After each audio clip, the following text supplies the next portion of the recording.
Bonjour Emmanuel. Bonjour Laurent. Écoute, merci de participer à cet épisode de Banous dédié aux agences digitales. Avant de commencer, est-ce que tu peux te présenter s'il te plaît? Ouais, alors déjà je suis ravi d'être là, moi qui suis un auditeur régulier. D'accord. Voilà, donc je suis ravi d'être là, voilà, c'est sincère. Premier point, moi je suis Emmanuel Crégo, je co-dirige le groupe Values, qui on est, en fait on est une agence média 360. On fait du digital mais pas que, on fait aussi tout le offline. On est 65 personnes, basées essentiellement à Paris, on a aussi un bureau à Toulouse. Et on existe depuis 35 ans, donc peut-être qu'on en parlera un petit peu de tout ça, mais et puis moi précédemment, ça fait 7 ans que je suis à la direction du groupe, et avant ça, j'ai travaillé dans le monde programmatique. D'accord. J'ai notamment dirigé les activités tech et médias programmatiques de AOL, Microsoft, ça a changé plusieurs fois de nom à cette époque-là. Et avant ça, j'ai surtout bossé en télé, et notamment j'ai passé 7 ans en régie télé. J'étais le patron du BizDev chez TF1, j'ai travaillé sur marketing chez France Télévisions, enfin voilà, donc j'ai un peu une culture et une appétence forte pour la télé, mais aussi pour l'univers programmatique, même si j'aime beaucoup les autres médias, mais c'est un peu mon expérience passée. Ok, très clair. Merci pour cette présentation. Alors, dans quel cadre on se voit, comme on se l'est dit un peu en off, je t'ai sollicité parce que pour moi, le monde de l'agence, il y a 10 ans, c'était hyper cool. C'est ce que je te disais il y a vraiment 30 secondes.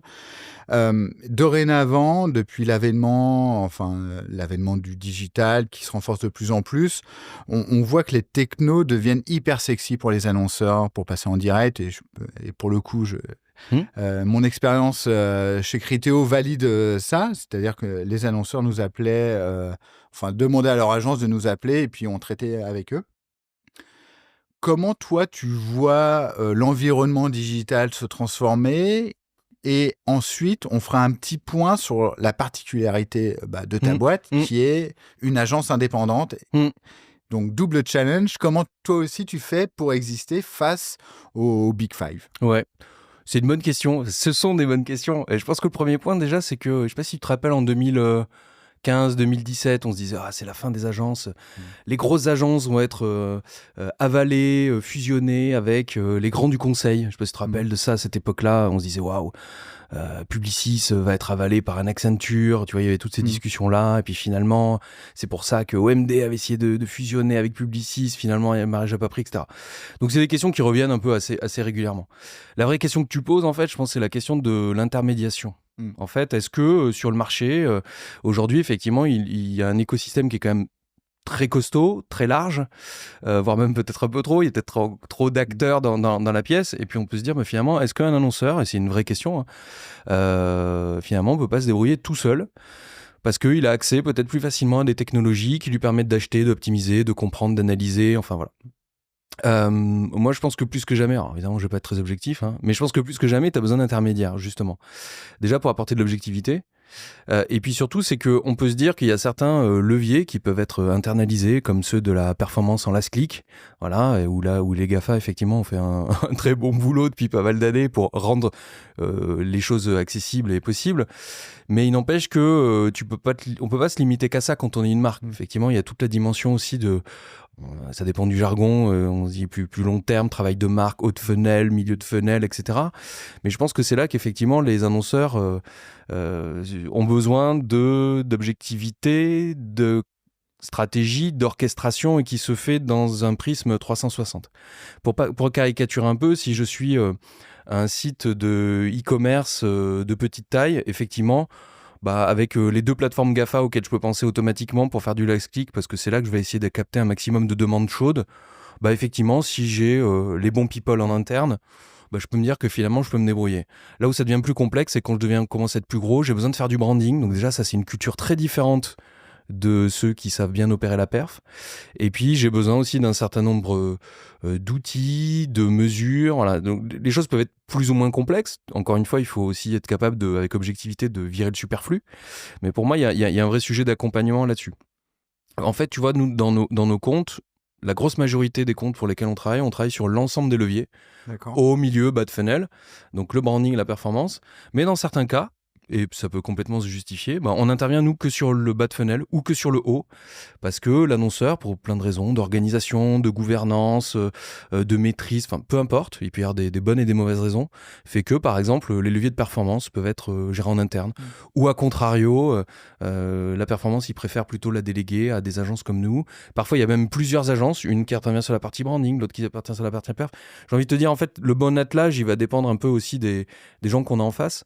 Parce que si on se dit l'internalisation c'est possible, alors sur le papier bien sûr ça l'est, et parfois c'est peut-être justifié et c'est très bien, mais effectivement tu as quand même un sujet de comment je suis capable d'entretenir la flamme en interne, parce que quand on est mono problématique, parfois dans le temps, au début c'est formidable parce que tout le monde est nouveau, mais au bout de 2, 3, 5, 10 ans, voilà, le retour d'expérience peut mécaniquement s'appauvrir un petit peu. Alors tu te spécialises plus, mais tu as peut-être moins d'éléments de comparaison. Être capable de se tenir aussi au courant de justement tout cet écosystème foisonnant des technologies qui évoluent vite, etc. Si tu es toujours abreuvé par les mêmes, en fait, et je dis pas que c'est pas bien, mais effectivement tu vas avoir du mal à te dire tiens, je peux saisir potentiellement des nouvelles opportunités. Mais toi, alors pour être un peu taquin, comment tu fais pour exister face à un The Trade Desk, à un Criteo, enfin, tu as les grosses boîtes qui abreuvent le marché de news, de documentation, etc., etc., et qui se rendent indispensables et qui obligent à utiliser leurs outils. Comment tu gères tout ça? Tous ces gens-là sont des partenaires pour nous. Donc en fait... moi, je pars du principe qu'encore une fois, on va revenir à cette notion d'objectivité. Le client nous définit plus ou moins bien d'ailleurs sa problématique. À nous ensuite de la traduire en problématique média, qui se traduit en termes de ciblage, de stratégie, d'orchestration, d'objectifs, etc., etc. Enfin, tout le boulot d'une agence, on va dire. Et ensuite de se dire aussi, il y a des choix médias, mais aussi des choix de data et des choix technologiques. Et c'est là que nous, notre métier de conseil, il doit aussi...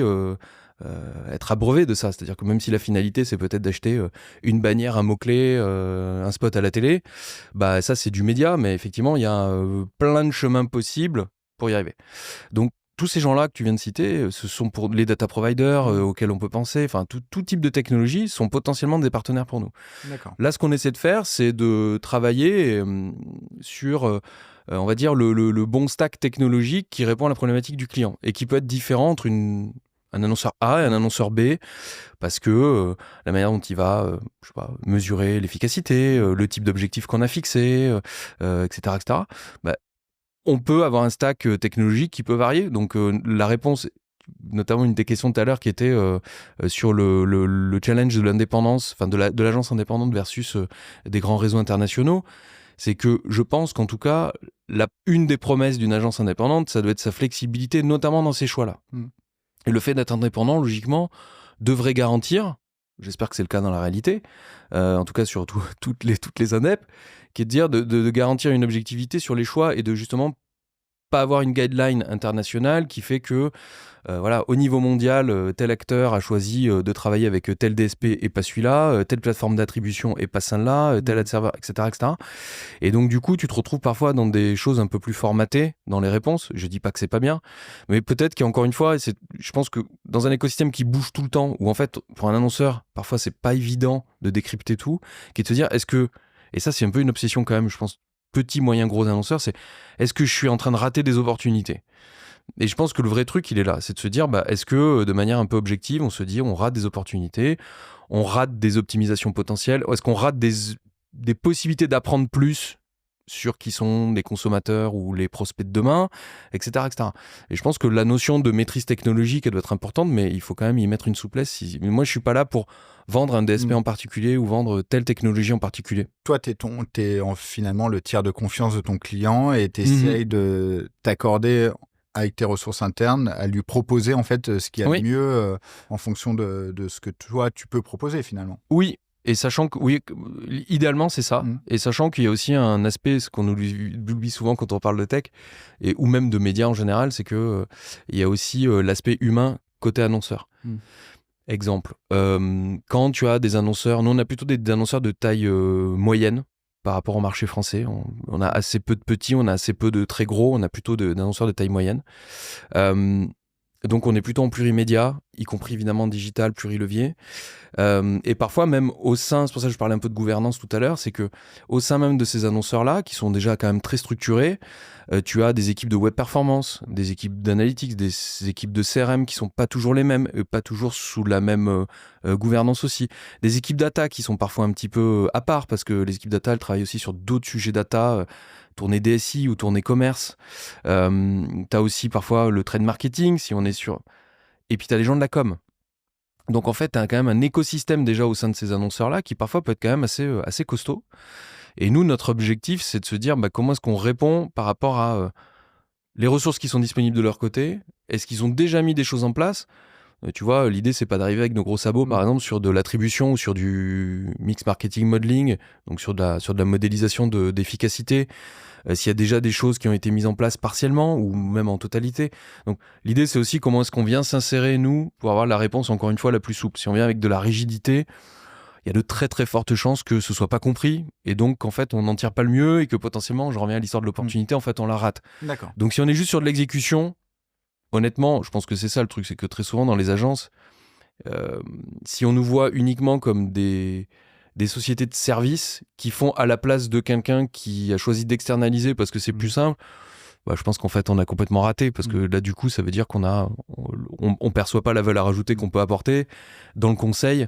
Et je pense que souvent un annonceur qui va un peu vite ou parfois où l'agence présente pas très bien les choses aussi, c'est ce qui peut tous nous arriver, il n'y a aucune critique. Effectivement, si tu vois juste comme une externalisation de ce que je pourrais faire en interne, clairement à ce moment-là, tu peux te poser la question de pourquoi j'embauche pas les bonnes personnes, je crée mon service. Normalement, on est censé apporter une réponse beaucoup plus complète et avec un retour d'expérience plus complet. Ok, donc si je résume, côté agence, t'es bien dans tes baskets, il n'y a pas de problème en termes de partenaires technologiques. Concernant maintenant, toi, ton statut d'agence indépendante, je pense qu'il faut le marquer parce que c'est de plus en plus rare sur le marché. C'est vrai. Je te disais, quand je préparais l'émission, moi, j'ai repris mes anciennes fiches d'agence il y a un peu plus de 10 ans maintenant. Ça a changé, hein. Et en fait, elles sont plus du tout indépendantes. Elles ont été soit rachetées, soit elles ont fermé, fusionné, etc. Et que c'est devenu des grosses boîtes. Ouais. Ça a changé de façon radicale. C'est quoi la spécificité en 2024 d'une agence indépendante ? C'est une bonne question. Moi, le premier truc, c'est comment on définit l'indépendance. Parce qu'en fait, tu vois, quand je discute avec mes amis et partenaires régie, moi qui ai passé plus de temps côté régie que côté agence, en fait, en gros, tu discutes avec une régie, quelle qu'elle soit, qu'elle vienne du digital ou ailleurs, tu lui dis c'est quoi une agence indépendante ? Il dit en fait, c'est pas un des réseaux internationaux qu'on appelle entre guillemets les Big Five dans notre secteur. Et c'est tout. Je pense qu'en fait, la nuance, elle est plus forte que ça. C'est-à-dire qu'effectivement, tu as des agences autofinancées qui appartiennent à nos managers actifs, ce qui est notre cas à nous.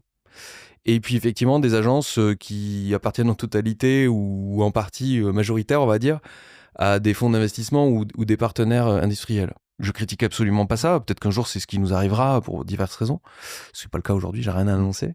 Mais je pense que ça change tout parce que la manière dont tu fais tes choix d'investissement. Alors, les investissements dans une agence média, à peu près les 2/3 de nos charges, ce sont les salaires. Donc déjà, c'est le premier truc, c'est est-ce qu'on embauche, est-ce qu'on crée des nouveaux postes, est-ce qu'on se crée des nouvelles practices, des nouvelles expertises, etc. Et puis après, il y a quand même une part non négligeable dans l'innovation. Et c'est vrai que quand tu as un calendrier avec un partenaire financier qui, en général, est très très court terme, plus compliqué, je dis pas que c'est pas possible, mais plus compliqué. En tout cas, c'est des contraintes, nous, c'est pour ça qu'on ne fait pas ce choix-là aujourd'hui, de se dire, si j'ai du mal à justifier que l'investissement dans l'innovation, c'est un calendrier qui est beaucoup plus long, potentiellement, voire même non fructueux, auprès d'un partenaire financier qui attend de savoir si le prochain trimestre, je suis en progression ou pas, on n'a pas du tout envie de cette pression-là. Donc ça peut paraître tout simple en disant tout ça c'est votre cuisine à la rigueur. Je pense que non en fait, parce que pour les annonceurs, tu vois, nous on investit à peu près, alors ça dépend des années, mais à peu près 4 à 6%. Tu vas me dire, c'est pas énorme, mais en fait 4 à 6% de notre marge brute, c'est-à-dire de notre revenu à nous dans l'innovation, c'est-à-dire la création d'outils, ou en général c'est surtout essentiellement ça. C'est pas neutre pour nous.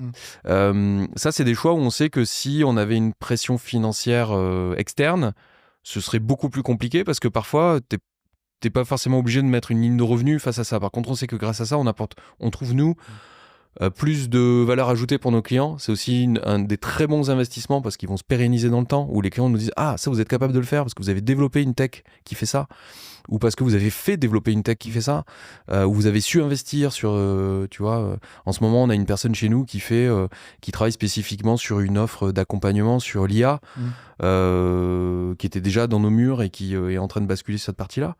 Hyper intéressant, parce que ça, j'aurais du mal à le justifier, alors que honnêtement, pour l'instant, en termes de revenus, j'en attends pas grand-chose. Mais si déjà j'ai des clients qui me disent « Ok, je commence à comprendre ce que vous faites, je commence à comprendre vos partis pris », ça peut créer potentiellement des opportunités plus tard. Donc ça, déjà, désolé pour la réponse un peu longue, mais je pense que c'est important de le noter. Après, l'autre truc, c'est que toutes les agences indep, et là-dessus, je pense que honnêtement, je pense qu'on est quand même assez bon. C'est sur la proximité et la seniorité des équipes. On a des équipes qui sont plus seniors généralement et qui sont plus accessibles. Je pense qu'il y a un autre truc aussi tout bête. Je reviens à la gouvernance, mais c'est aussi quand t'as les propriétaires de l'agence qui sont très impliqués au quotidien et qui sont joignables à tout moment. Que tu sois une PME ou une très grosse boîte, le fait de te dire que moi, tu peux m'appeler le samedi matin, il y a de fortes chances que je te réponde. C'est peut-être plus compliqué dans d'autres groupes. Ou en tout cas, peut-être que même dans le groupe, tu verras pas forcément le président de la boîte si tu pèses pas très très lourd dans son portefeuille. Bon, donc il y a ce premier truc. Donc ça me paraît important. Ça, c'est le côté humain. Après, effectivement, c'est l'appétence à l'inno. Et j'en reviens un peu à ce que je disais tout à l'heure sur la notion d'agilité. C'est le thème un peu galvaudé, mais de flexibilité, c'est que nous, on s'est rendu compte depuis 2-3 ans aussi, parce que l'agence va bien, elle se développe bien et tout ça, mais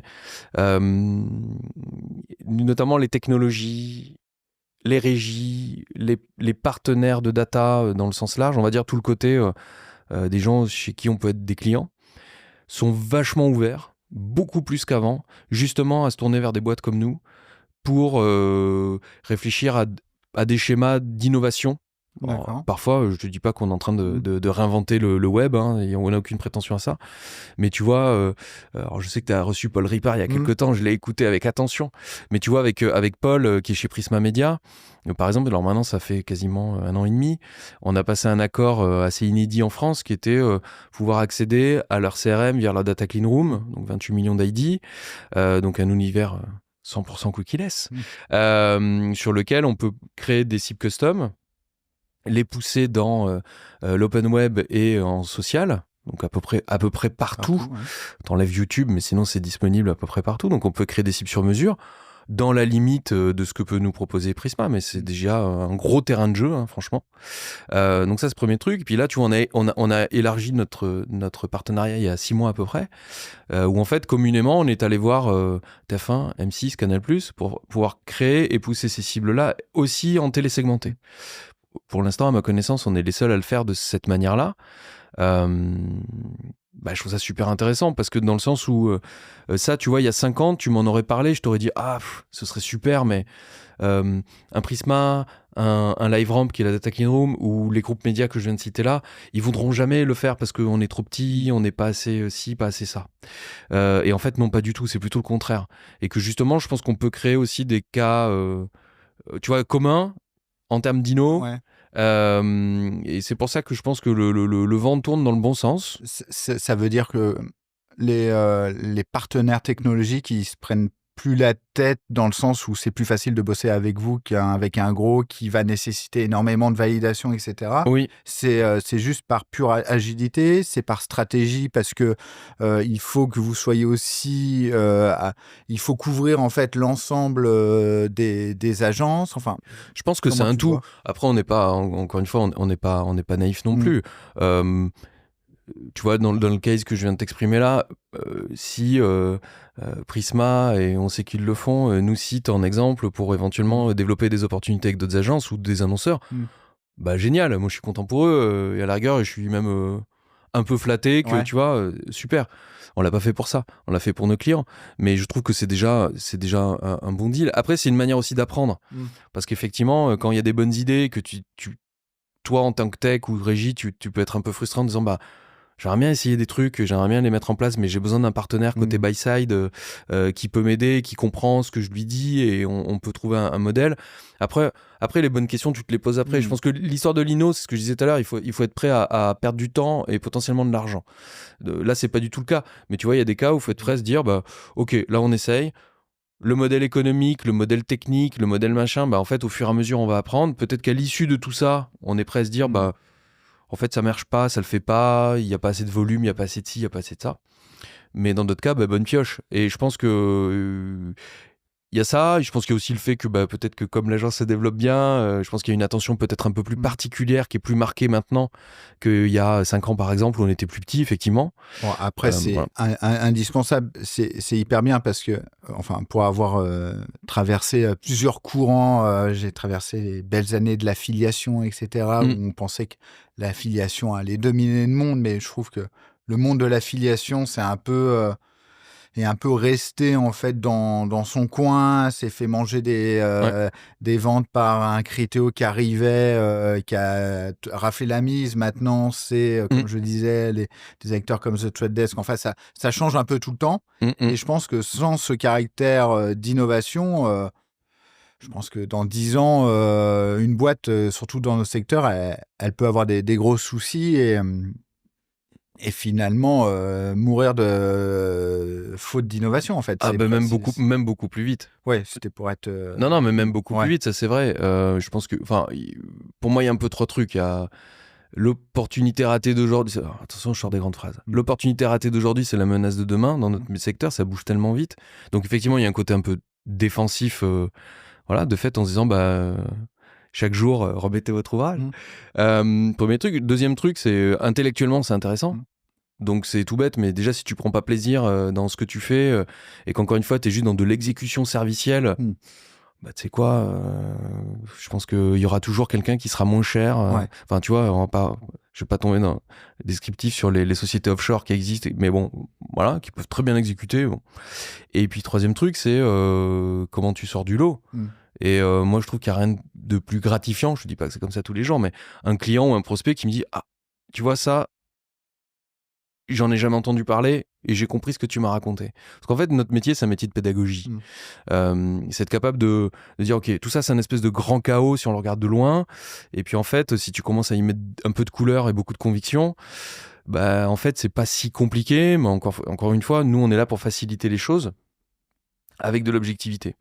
Mais ouais, je pense que c'est une manière de se différencier aussi, Lino. C'est sûr. Comment, toi, tu vois les 10 prochaines années dans le monde des agences? Enfin, c'est quoi? C'est de la consolidation au fur et à mesure? Comment tu vois les choses? Oui, la consolidation, elle est déjà bien entamée, effectivement, comme tu l'as dit. Après, on a un marché français qui est un peu particulier. Tu vois, le marché des indépendants est finalement relativement restreint en France. C'est pas le cas si tu regardes en Allemagne ou en Angleterre, tu as des indépendants qui sont énorme par rapport à nous sur le marché français. Tu vois, nous on fait partie des principales sur l'univers du 360. Mais effectivement, si on compare les 2 ou 3e qu'on serait potentiellement en Allemagne ou en Angleterre, on serait beaucoup plus petit. Donc effectivement, on a un marché français qui s'est vachement concentré. Premier truc, c'est que on voit bien que certaines Big Five, pas toutes, mais sont en train ou ont déjà mis en place différentes agences pour différents types de budgets. Alors plus ou moins avec succès, mais en tout cas, on voit bien que le fait de descendre sur des budgets même beaucoup plus petits que ce qu'on gère nous, ça peut surprendre, mais en fait, on voit bien que ça y est, il y a une recherche de gros budgets internationaux, gros budgets locaux, petits budgets locaux, donc on voit bien que ça y est, il y a une segmentation qui est quand même assez précise. Pas toutes les agences, mais en tout cas, il y en a certaines qui font ça. Donc ça prouve l'appétence aussi pour notre marché à nous. Après, comment on va évoluer dans 10 ans, ça me paraît tellement loin. En tout cas, donc je sais pas répondre à cette question, honnêtement. J'espère que je serai toujours là et que l'agence sera toujours là, mais je sais pas. En tout cas, ce que je peux te dire, c'est que moi, ce que je vois bien, c'est qu'il y a une vraie problématique. Et là, c'est pour ça que je trouve que ça bouge beaucoup en ce moment et que c'est hyper intéressant. C'est que cette notion de convergence entre le on et le offline devient vraiment prépondérante. Quand tu regardes les moves aussi bien des GAFAM, ou même des historiques sur le côté, tu vois, quand TF1 par exemple, il y a à peine 2 semaines, annonce clairement qu'il souhaite être présent sur l'ensemble du funnel. C'est un discours qui est nouveau de la part d'un des mass médias haut de funnel. Quand évidemment tu as certains acteurs de la SVOD qui vont violemment sur la partie pub en disant le branding forever, c'est intéressant aussi. Donc c'est des exemples, mais donc il y a cet aspect de je peux répondre à l'ensemble du funnel, donc on voit bien que ça converge beaucoup. Et je crois beaucoup de nous en notre modèle, parce que justement, encore une fois, être capable de comprendre le monde du on et le monde du off, je dis ça modestement, on maîtrise pas tout le temps, tout bien, mais en tout cas, je pense qu'on comprend bien cette convergence-là, tu vois, entre la connected TV / télé segmentée, de l'autre côté, le linéaire en télé, la radio, l'audio, le DOH, l'OH. Et là, je crois beaucoup au côté, désolé, je reviens encore sur ce bon vieux mot d'agilité, mais sur le fait que c'est plus facile, normalement c'est censé être en tout cas, plus facile pour des structures comme nous, plus petite, parce que moi, chez moi, mon service télé, le bench d'à côté, c'est l'équipe prog. L'équipe audio et radio, c'est la même. Donc tu vois, c'est des gens on est une structure de 65 personnes, donc c'est censé aller plus vite. On forme tout le monde 1 heure par semaine sur des sujets qui tournent toutes les semaines. Ils savent même des gens qui n'opèrent pas du programmatique, ils savent ce que c'est qu'un DSP. Moi, je te mets au défi de poser des questions un peu précises dans des structures beaucoup plus grosses, où forcément c'est beaucoup plus morcelé, où parfois même le gars du service télé ne sait même pas à quoi ressemble le gars du service prog. Donc c'est des gens qui ne collaborent pas ensemble, qui parfois même sont en concurrence sur les budgets, parfois sur des questions de PNL et compagnie. Je te parle même pas parfois de budgets qui partent à l'international parce que le groupe a décidé que. Donc moi je crois que la réunification un peu des deux tribus, elle est plus facile sur notre île que sur d'autres îles plus grosses. Donc voilà, après c'est à nous d'être malins, de continuer à bien comprendre, et c'est pour ça que nous, je trouve qu'on traite particulièrement bien nos partenaires, parce que je pense que c'est clé pour nous, par rapport à tout ce que je disais sur le sujet d'innovation, de création de valeur. On peut pas, dans cette relation hyper old school qui existe encore dans certaines agences, de confrontation systématique sur la négo. Moi, je pense que cette époque-là, elle est plus que révolue. Donc, je sais que chez certains annonceurs, ça fait encore tilt, cette approche un peu, tu vois, à la testostérone à mort. Moi, je pense que c'est complètement contre-productif. Je pense que c'est à côté de la plaque dans cet univers-là. Donc, tout le truc il est là. Donc, comment nos métiers vont changer avec l'IA là-dedans, etc. Honnêtement, j'ai pas envie de faire projection parce que je pense qu'on a tous besoin d'apprendre. Mais en tout cas, s'il y a vraiment un truc sur l'histoire de la convergence, elle me paraît évidente, parce que là, ça y est, tout le monde s'en rend compte. Il y a 5 ans, je pense que tout le monde c'était un peu loin, c'était encore siloisé. Tu vois, il y a eu l'avant, l'après-Covid. Enfin, pendant le Covid, la France a découvert Internet quand même. Ça paraît fou, mais je te trouve pas loin. Un peu dur, mais pas loin quand même. Tu vois. Ouais, il y avait ces notions d'omnicanalité. Moi, je me rappelle, lorsque j'étais chez Criteo, on essayait de mettre en place tout ce qui était omnicanalité, c'est-à-dire comment remonter les ventes en magasin.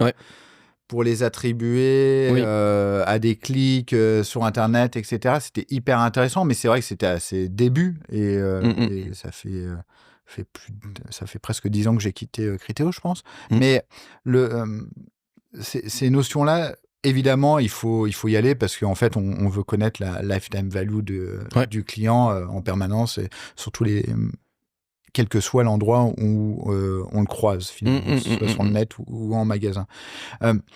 Très clair, mais le truc, c'est alors je vois le temps défile, mais en gros, si tu as un challenge, en mettant de côté la convergence on et off, si toi, tu vois un challenge où, je sais pas, par exemple, même un étudiant veut travailler en agence, etc., qu'est-ce qu'il devrait regarder?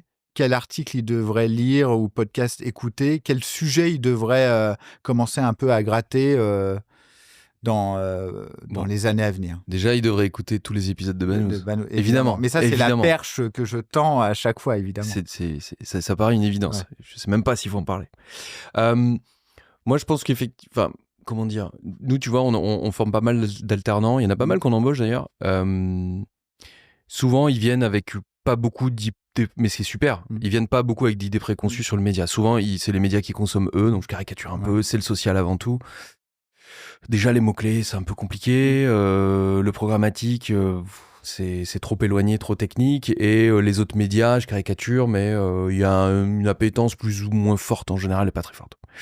Mais bon, c'est plutôt logique. Si on avait 20 ans de moins, peut-être qu'on se comporterait pareil. Mais en tout cas, voilà. Moi, je pense qu'il y a des vrais sujets sur comprendre. Moi, c'est toujours ce que je leur dis quand ils arrivent, c'est comprends toujours le business model des gens à qui tu parles. Qu'est-ce qu'ils te vendent réellement ? Parce que à l'ère de la plateformisation des achats, en fait, est-ce que le modèle économique du partenaire à qui tu parles, c'est de vendre une technologie, c'est de vendre du média, c'est de vendre de la data, c'est de bundliser les 3 ou 2 sur 3. Ça te permet déjà de comprendre l'intérêt que les uns ou les autres et qu'est-ce qu'ils vont te pousser particulièrement. Premier truc. Deuxième truc, comprends bien les écosystèmes technologiques dans lesquels est diffusé le contenu. Tu vois, pareil, je suis un peu sévère avec l'histoire du Covid, mais la France est en train de... Enfin, notre marché en France est en train de découvrir ce qu'est une télé connectée. Aussi parce que le consommateur est en train de découvrir une télé connectée.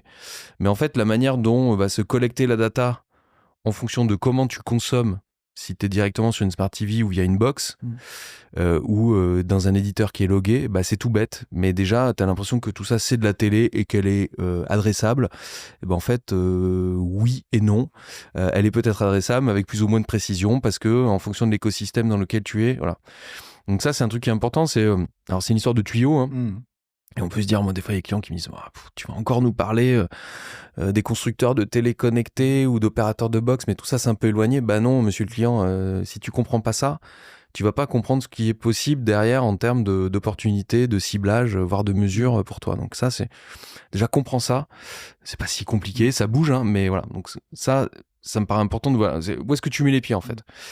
Et après, dernier truc, c'est essayer de comprendre la manière dont, et ça c'est le métier d'agence au quotidien et on forme pour ça, on forme ce fameux étudiant mystère, mais c'est effectivement comment tu fixes les objectifs des campagnes. C'est tout simple, c'est rudimentaire ce que je dis là, mais c'est pas si évident parce que évidemment il faut être capable de faire le tri, challenger le brief du client, et encore une fois ça peut créer des quiproquos, des confusions parce que t'as regardé tel indicateur et pas celui-là, etc. Donc ça range un peu la chambre sur où est-ce que tu mets les pieds, où est-ce que ton consommateur que tu vas adresser a mis les pieds, et puis comment toi tu ranges ta chambre sur les objectifs de campagne. C'est déjà un bon début. Et après, bah, c'est lis, écoute, regarde, et voilà, nous on les oblige à scoltiner un certain nombre de newsletters françaises et américaines et anglaises, et de temps en temps, on les croise, on leur dit alors, t'as vu la dernière annonce sur tel sujet, qu'est-ce que t'en penses ? Ok. Et tu m'as dit hors antenne que tu allais regarder ceux qui allaient mettre un commentaire et 5 étoiles sur le podcast Banous pour les augmenter. Et ce sera minimum dans les 48 heures à faire, parce que sinon, maximum dans les 48 heures. Ok. Et, écoute, Emmanuel, c'est passionnant. Je pense qu'on pourrait faire, je sais pas, tous les ans pour voir l'évolution que ça prend. Et parce que finalement, en fait, ça représente l'industrie au global et je pense que je pense que ça va être challenging parce qu'on voit que les GAFA veulent cloisonner de plus en plus leurs clients dans leur environnement, etc. Donc, il va falloir toujours avoir cette notion, et tu l'as très bien dit, d'agilité et de monter en compétence, en fait. Parce que ce qui vous définit, c'est d'être capable d'indiquer aux clients comment piloter et quoi faire sur Google, Facebook, TikTok, j'en sais rien.